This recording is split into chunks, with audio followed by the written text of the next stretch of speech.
Hello, c'est HR, votre chroniqueur. Alors vous avez vu, j'ai mis le chapeau de cow-boy, j'ai mis le pancho, donc forcément, je vais vous parler d'un western spaghetti.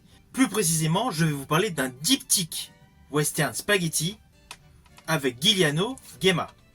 Il s'agit d'un pistolet pour Ringo et du retour de Ringo. Deux westerns dans la mouvance des westerns de Sergio Solima et de Sergio Leone, avec de surcroît une musique d'Ennio Morricone. Avant d'aller plus loin, n'oubliez pas, si vous n'êtes pas abonné, pensez à le faire. Pensez à la petite cloche pour les notifs. Let's go!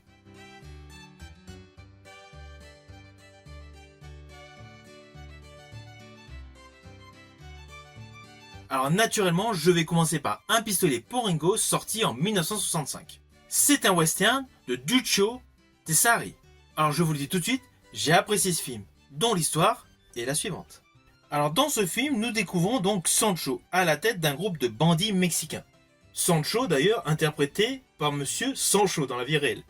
Ça c'est assez amusant, mais bon. Donc il est à la tête d'un groupe de bandits mexicains, il est blessé à l'issue d'un hold-up.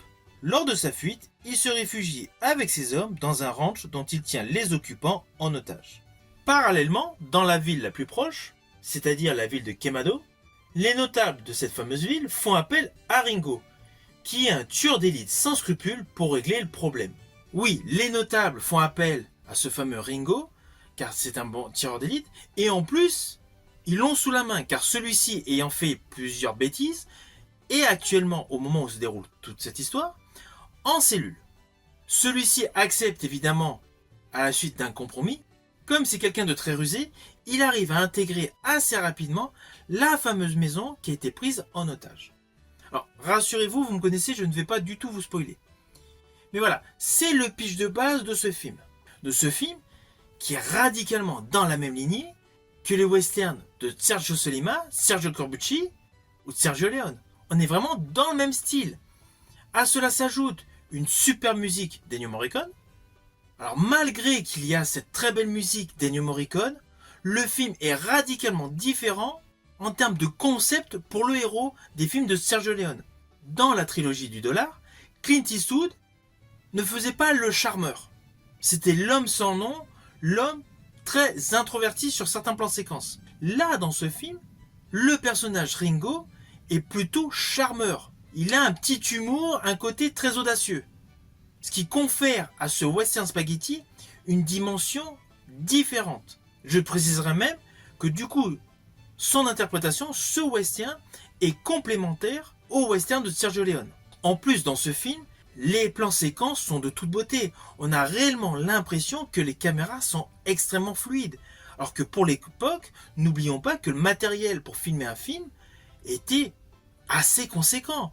Les caméras au point, ça n'existait pas. De ce fait, tout ce qui paraît assez fluide est essentiellement grâce à une bonne maîtrise de la photographie, du montage et principalement de la réalisation. Ainsi, il y a une esthétique inoubliable portée par une musique d'Ennio Morricone comme à l'accoutumée qui est mémorable. Alors pour la petite histoire, l'acteur Giuliano Gemma est, pour beaucoup de monde, peu connu. Il n'a pas fait une super carrière aux États-Unis. Ceci dit, il a tourné en France et il a eu un rôle assez important dans la fameuse saga avec Michel Mercier et Robert Hossein, c'est-à-dire la saga des Angéliques. Dans cette saga, il a joué à plusieurs reprises, il avait le rôle de Nicolas.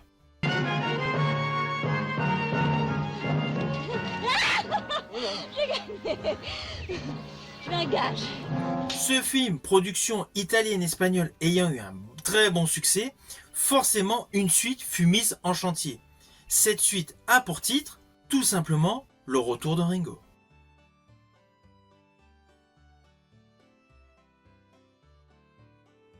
Alors l'histoire de ce deuxième opus est assez simple.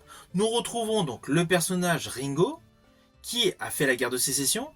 Il revient donc dans sa ville et s'aperçoit que celle-ci est dirigée par des bandits mexicains. Alors dans un premier temps, il cache son identité. Il enlève ses cheveux blonds, il se teint en brun, il se fait une moustache, enfin voilà, il cache radicalement son identité. Alors pourquoi, me direz-vous? Tout simplement car il s'est rendu compte, en arrivant dans cette ville, que sa femme a été, entre guillemets, kidnappée par le chef des bandits mexicains. Et de surcroît, il découvre qu'on organise ses obsèques. Le truc totalement de fou. De ce fait, ce western a un côté suspense qui se rajoute, avec bien évidemment de très bons gunfights. Et toujours la super musique, la musique emblématique d'Ennio Morricone. Alors ce deuxième film est toujours réalisé par Duccio Tessari, c'est la même équipe de production, la même équipe de photographie, costumes et décors, voilà, tout le staff est identique. Certains acteurs sont les mêmes que dans le précédent film, mais il y a une grosse différence. C'est qu'en fait, le nom de quelques personnages a radicalement changé, et en fait, ce film est une suite sans être une suite. Dans les deux films, le personnage interprété par Guiliano Gemma se nomme Ringo, mais en fait, c'est deux personnes totalement différentes. C'est la particularité de ce diptyque. Car le tempérament du personnage Ringo dans le film Un pistolet pour Ringo est radicalement différent du tempérament du personnage Ringo dans Le Retour de Ringo. Dans celui-ci, c'est un officier, un soldat émérite honorable.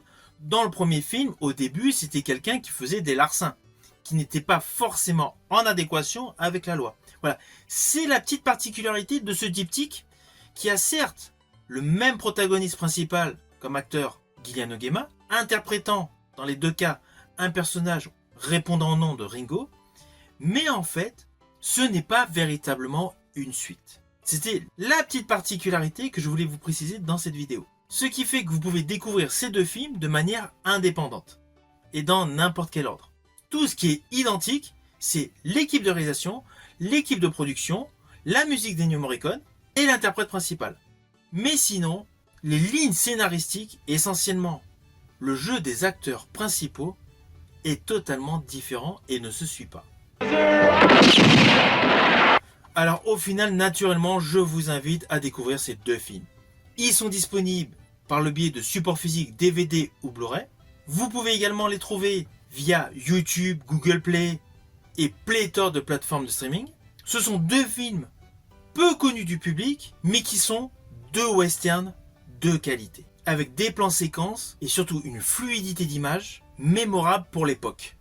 Si vous avez l'occasion de découvrir ces deux films, n'hésitez pas à me rajouter dans les commentaires lequel des deux vous avez préféré. Je vous dis à bientôt pour une prochaine vidéo.